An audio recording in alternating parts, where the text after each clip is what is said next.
Assalamualaikum warahmatullahi wabarakatuh. Kami dari kelompok 3 pengantar arsitektur kelas C akan membahas materi mengenai bentuk dan ruang di dalam arsitektur. Sebelumnya, kami akan memperkenalkan diri terlebih dahulu. Dimulai dari saya.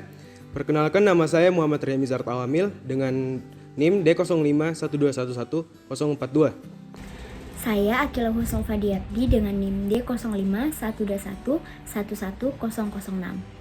Saya Aisyah Akmil Salsabil dengan NIM D0512111024. Perkenalkan, nama saya Dai Suami Wahyudi dengan NIM D0512111060. Perkenalkan, nama saya Livi Mufidarita dengan NIM D0512111078.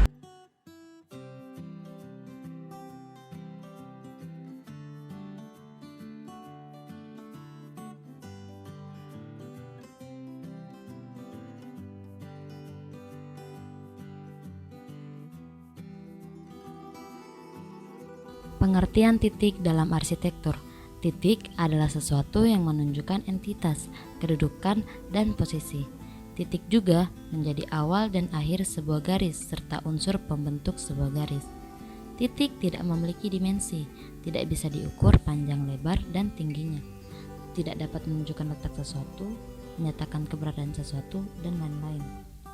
Contoh penggunaan elemen titik dalam arsitektur adalah ketika kita ingin menunjukkan letak bangunan dalam koordinat peta digunakan elemen titik.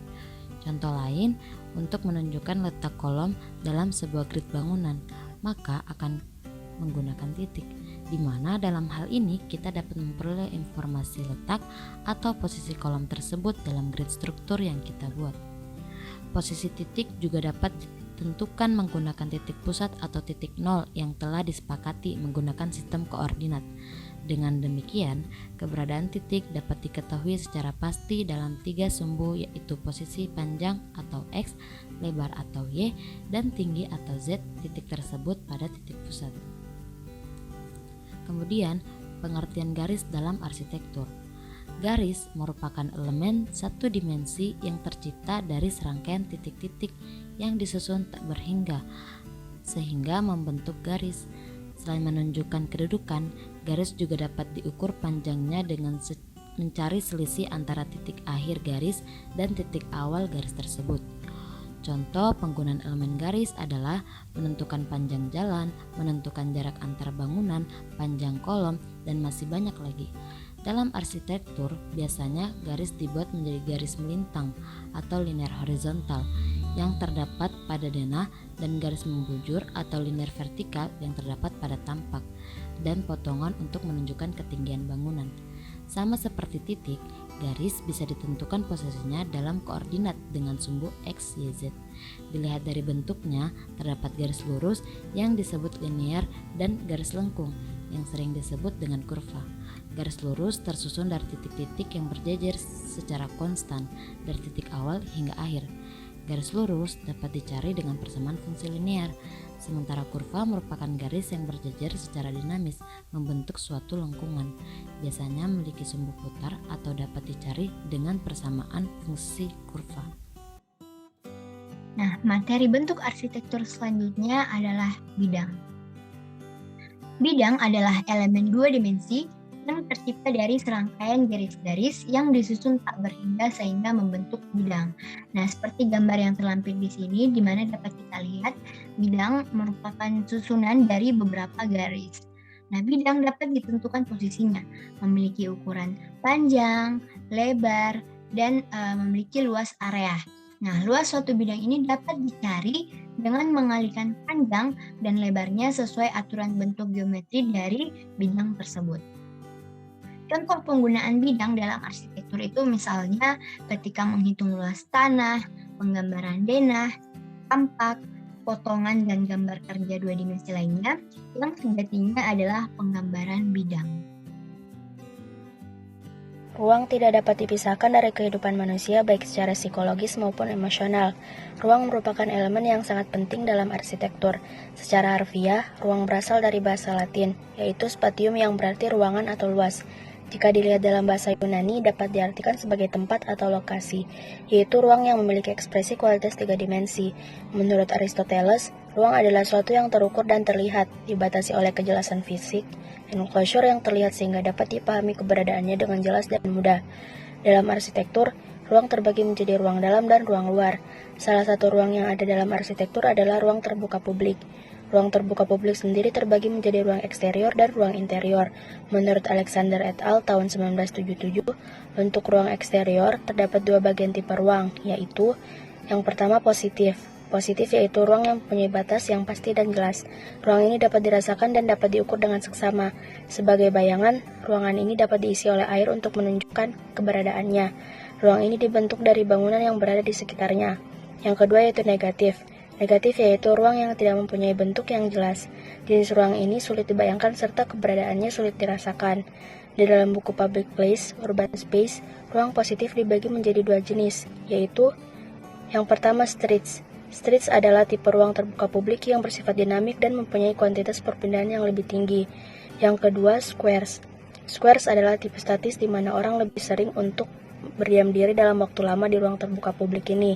Kedua jenis ini dapat bersifat formal maupun informal, sehingga keduanya dapat ditempatkan sebagai ruang terbuka publik dimanapun berada. Namun untuk negara yang berkembang seperti Indonesia, tipe streets lebih sering dijadikan sebagai ruang terbuka publik daripada squares.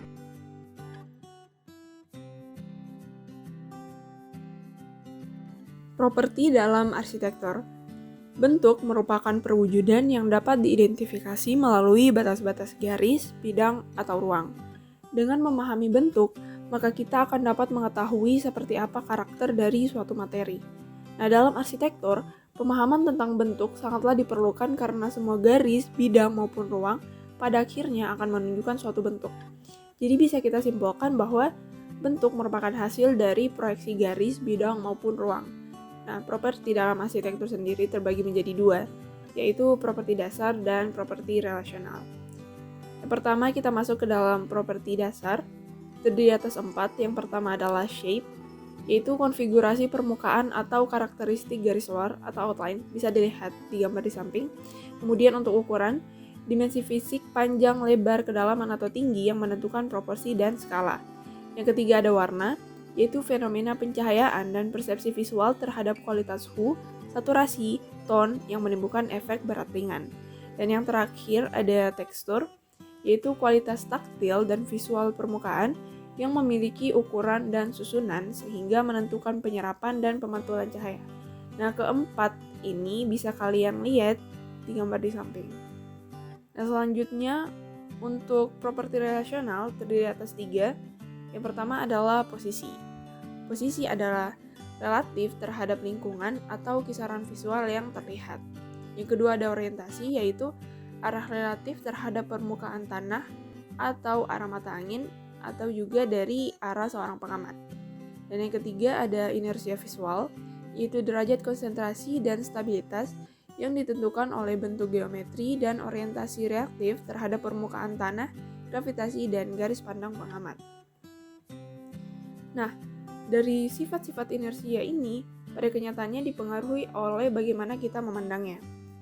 Yaitu, dilihat dari perspektif atau sudut pandang yang berbeda memperlihatkan wujud ataupun aspek-aspek bentuk dalam pandangan mata manusia. Dan yang kedua, jarak kita terhadap bentuk tersebut menentukan ukuran yang tampak. Yang ketiga, keadaan pencahayaan di mana kita melihat suatu bentuk akan mempengaruhi kejelasan dari wujud dan struktur bentuk tersebut. Yang terakhir, lingkungan visual yang mengelilingi benda tersebut mempengaruhi kemampuan kita dalam menerjemahkan dan mengidentifikasi bentuk tersebut.